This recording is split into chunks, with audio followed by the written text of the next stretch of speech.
Hey everybody, are you being paralyzed by perfectionism? Are you overanalyzing?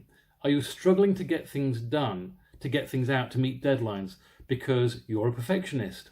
Or are you working too many hours on things for the same reason, or even struggling to start? Well look, stay with me because at the end of this video, you're going to know how to stop being paralyzed by perfection and get unstuck and get moving. And stay right to the end because I've got a freebie for you. Now, my name's Steve and I coach professional people like you on finding ways to succeed from a happier and more grounded place. So for the best content in those themes, then please subscribe to this channel and don't forget to hit the bell so you'll get notified when new content arrives. Now look, I want you to be excellent, I really do. But the irony of perfectionism is that it kills progress. And progress is what the world needs. There wouldn't be any cars or computers today if everybody suffered from perfectionist paralysis in creating those products. This isn't something that I believe, this is something that's self-evident from all around us. Just look at what's happening in digital applications, how fast things come out and how fast improvements come out. That is an industry that knows about progress over perfectionism. And with that in mind, my first tip to you is to look at what's going on with digital software development, to borrow from their agile development techniques. You see, in software engineering, agile development methods have become the modern antidote to software perfectionism, and it shows us how we can do progress over perfection. Agile methods replace long monolithic software projects that will release nothing until everything is complete and tested, with software projects that quickly get to what they call a minimum viable product and then regularly release incremental updates. Progress over perfection. So whatever your personal project is, ask yourself, what is the minimum viable product? What is the least that you can do before you can share it with the first person that you would share it with? Now, I know that that's not the final product. It might not be ready enough for it to go large. We're only talking about the smallest thing that needs to be ready for the first person that you're going to share it with. And you're going to incrementally improve it from there. So build that minimum viable product, share it with that first person, start to get feedback, start getting incremental. Now, tip number 2 is to observe the 80-20 rule, also known as the Pareto principle.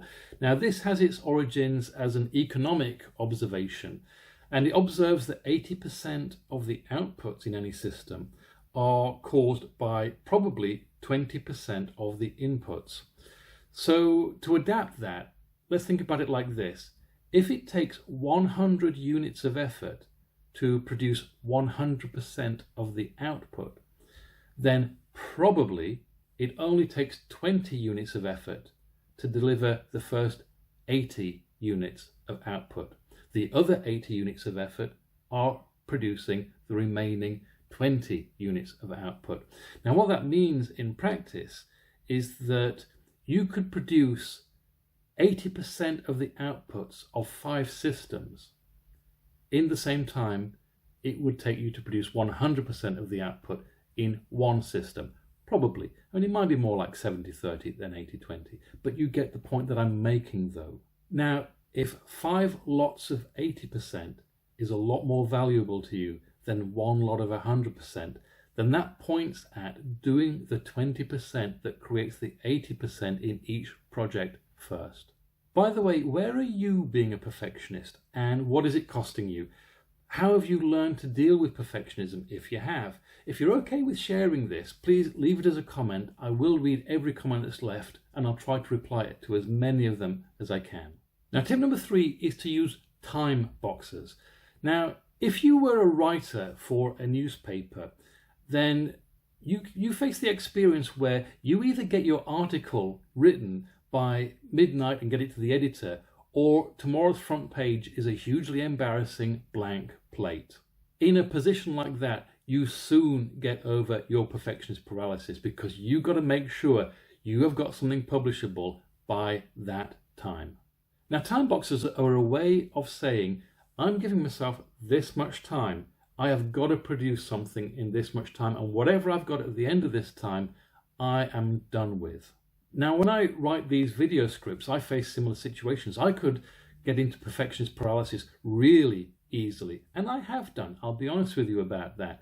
But when I time box things, that's when I say, look, I'm shutting everything down at whatever time it is. So whatever I've got at that time is it. So let's just produce the best thing we can in that time and be done with it. And I sometimes like to get myself going with a time box by saying to myself, Steve, you've got 90 minutes, go. So number 4 is to get into the habit of thinking in terms of good enough. I used to work with an IT director who always used to remind me that the objective in sitting an exam is not to get 100%, it is to pass. And our daily activities are similar.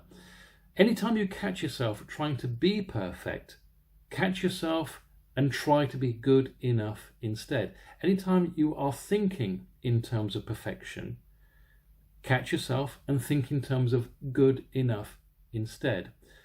Now, don't get me wrong, it is good to have your eye on perfection, or at least to have one eye on perfection. It's good to admire and aspire to what perfection looks like, but keep the other eye on good enough and getting what is good enough done in the time allowed.